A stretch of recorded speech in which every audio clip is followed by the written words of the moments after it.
თბილისში ჰაერის დაბინძურება დასაშვებ ნორმას სამჯერ აღემატება.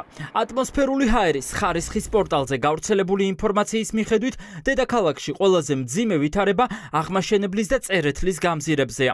მტვრის მყარი ნაწილაკების რაოდენობა განსაკუთრებით არის მომატებული რუსთავში, მეგობრობის და ბათუმის ქუჩებზე.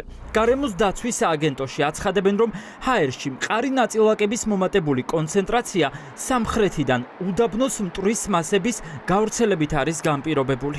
ნიშნული არის უფრო მაღალია 10 საათზე მაგალითად როცა ბოლოს მე შევამოწმე იყო ორჯერ მაღალი PM2.5 ახალციხის სადგურის მიხედვით. თბილისშიც მაღალი იყო, ანუ ქართული კანონმდებლობის დასაშვებ ნორმაზე მაღალი იყო. ევროკავშირის სტანდარტების მიხედვით, რომელსაც საქართველოს იყენებს, გადაჭარბება იყო როგორც PM10-ის შემთხვევაში, ასევე PM2.5-ის შემთხვევაში. უშინდლიდან ცოტა, ანუ დღევანდელი მონაცემებით უკვე ცოტა დაიწია, მაგრამ ჯერ კიდევ რა თქმა უნდა ქართული კანონმდებლობით დაშვებულ საზღვრებს ცდება.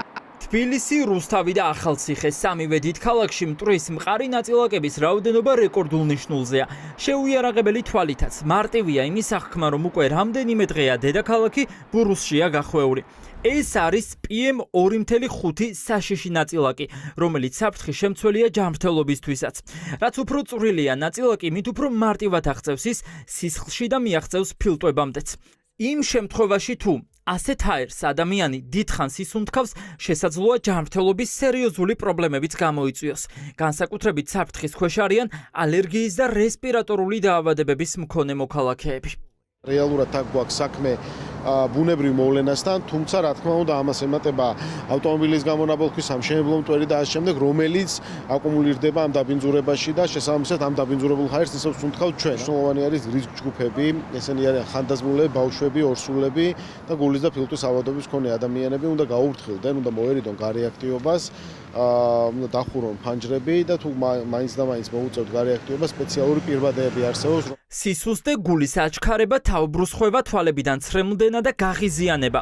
ეს იმ სიმპტომების არასრული ჩამონათვალია, რომელიც ჰაერში PM2.5 ნაწილაკების მომატების შემთხვევაში შეიძლება განვითარდეს.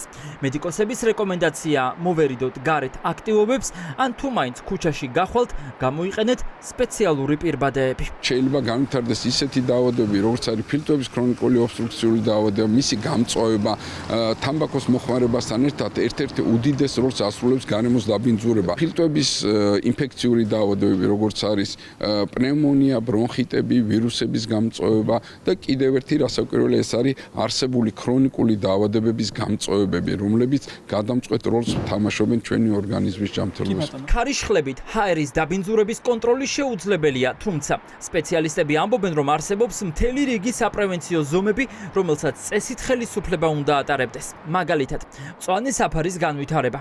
თბილისი ახლა სამშენებლო მოედნად არის გადაქცეული. ქართულ ოცნებასთან დაკავშირებული ბიზნესმენები მიყოლებით იღებენ ნებართვებს ქალაქის ჩასაბეტონებლად და რკინის ცათამბჯენების ასაშენებლად. თბილისის განიავების ერთადერთი საშუალება კრწანისის ტყეპარკია, თუმცა იმ ადგილზეც მალე ახალი მშენებლობა დაიწყება და ტყე გაიჩეხება. სპეციალისტებს განგაში სიგნალი აქვთ ჩართული. კრწანისის ტყეპარკი ამიტომ არის მნიშვნელოვანი ჩვენთვის, რომ რეალურად ეს დარჩა მარტო მტკვრის ხეობა, დარჩა გარკვეულად განიავების საშუალება ქალაქისთვის. თუ ჩვენ გავაგრძელეთ მაღალსართულიანი შენობების მშენებლობა, მაერწინაღებით უნდა ვიაროთ, რესპირატორები უნდა კონდეს გაკეთებული, იმიტომ რომ ქალაქი დაიხრჩვება. გარემოს ეროვნული სააგენტოს მიერ გავრცელებული ბოლო ინფორმაციით, გასულ დღეებთან შედარებით ატმოსფერული ჰაერის დაბინძურება მცირედით შესუსტებულია.